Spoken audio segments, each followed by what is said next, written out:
Hey guys, Claude Johnson here. All right, so welcome to this course. I'm excited to be here. Let's just go over where I'm coming from, where we're going. In 2023, I went deep in the blues, learned a whole bunch of blues songs, finally could call myself a real blues guitarist instead of merely a blues based guitarist because now I had all these songs under my belt. And I thought, let me put out all these song courses. So put out volume 1 and 2 of your blues repertoire.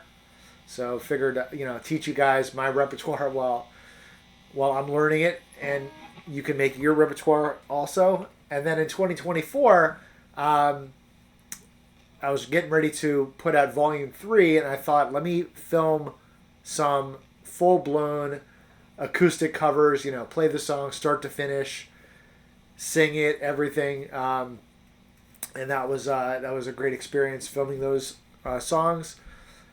But what I realized was that even though I was able to play these songs, I wasn't satisfied with the guitar solos. The riffing was needed to come up a notch.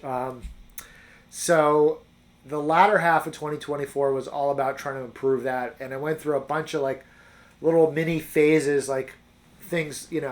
I was trying to figure out how can I just take things to the next level, keep improving.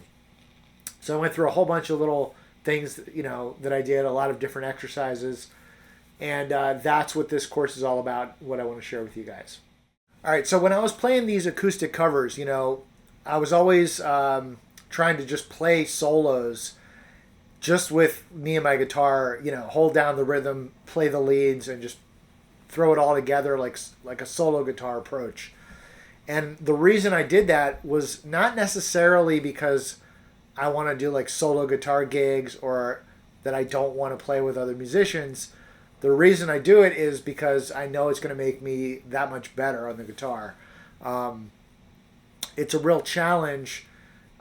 Even forget leads for a second. Just playing songs and stuff.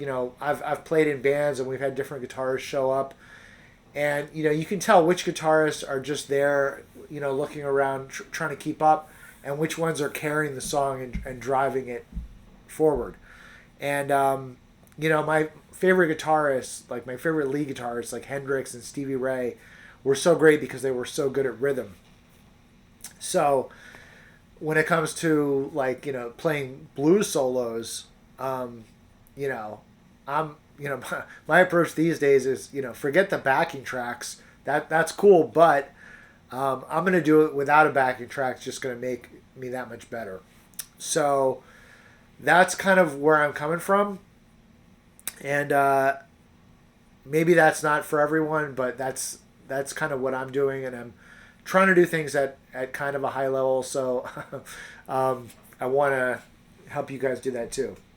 So let's talk about what I call the organic approach. I think learning, having gone through all what I did in 2023 and learning all those songs was really important. But that said, once you kind of get a feel for the blues, like different blues songs, you have a few songs under your belt, I think it's important to try to develop your own style. Like for me, that's always what guitar has always been about. Whether it's blues, rock, jazz, metal, or whatever you play, the whole point is do your own thing, play your own style. So I think that's even more true with the blues. It's all about expression and soul and feeling the music. So while it's great to learn from the masters, learn from the greats, at some point you have to figure out what you want to do. And so when I talk about when I talk about an organic approach, I mean learning almost from the fretboard itself. We've got scales, chords, arpeggios, and then we've got rhythm, melody, and harmony. And you can't get away from those things.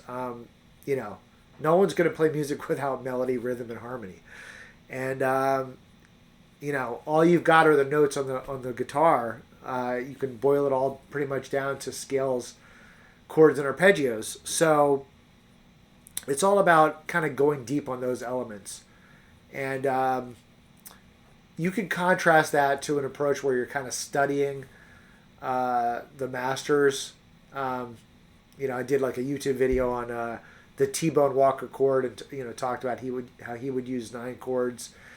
That's all great too, but I don't want to badmouth that. But this course is all about the organic approach. Okay.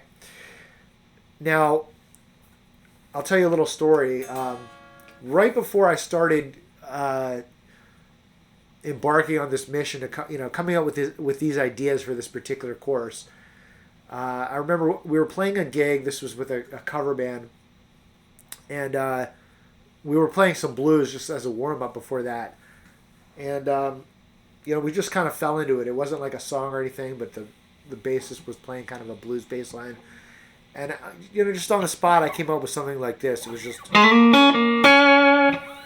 of a 3rd to 5th type of riff. And it was kind of a go-to thing. And I was like, okay, that works. And I was feeling very good about it. But afterward, I was kind of scratching my head and said to myself, what else can I do? I feel like I should have more riffs at my fingertips. Not that was the only thing I could play, but I felt like I should have more options. I should have like 1,000 different things I could do.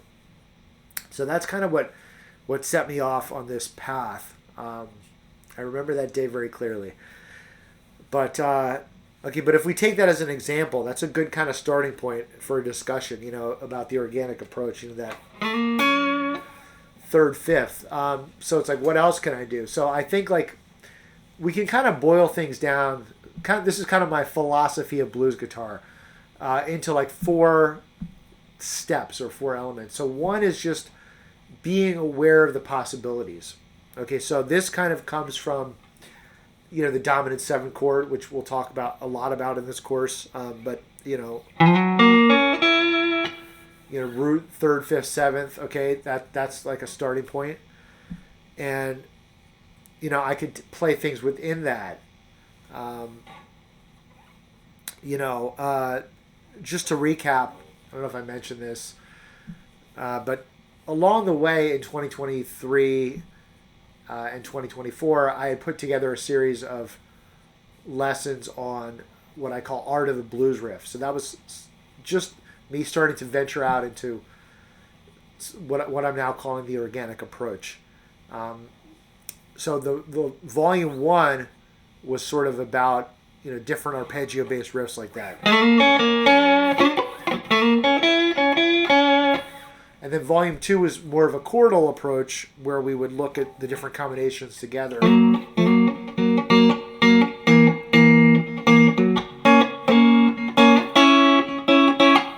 Different ways to dissect the dominant chord, and then in volume 3 we looked at these things, the cycling through all the different voicings.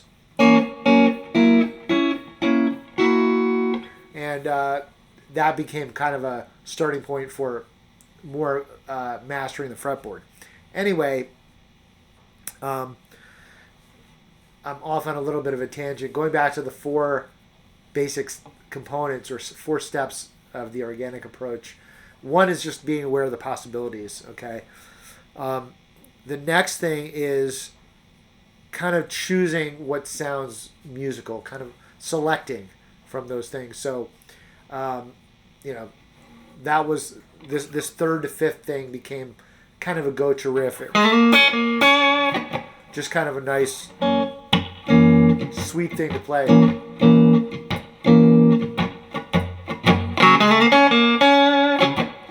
So, and then the 3rd step is sort of like mastering the fretboard. So knowing that, if I'm in this home position here, I can play this. Or if I'm up here,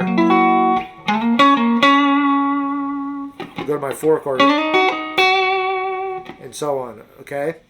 And then the 4th step is kind of well, I'm not sure the word I'm looking for, automating it, or just kind of like playing tight and making real music. So, you know, it's one thing to be able to know that, know it sounds good, and then knowing where it is on the fretboard, and then, but then being able to, you know,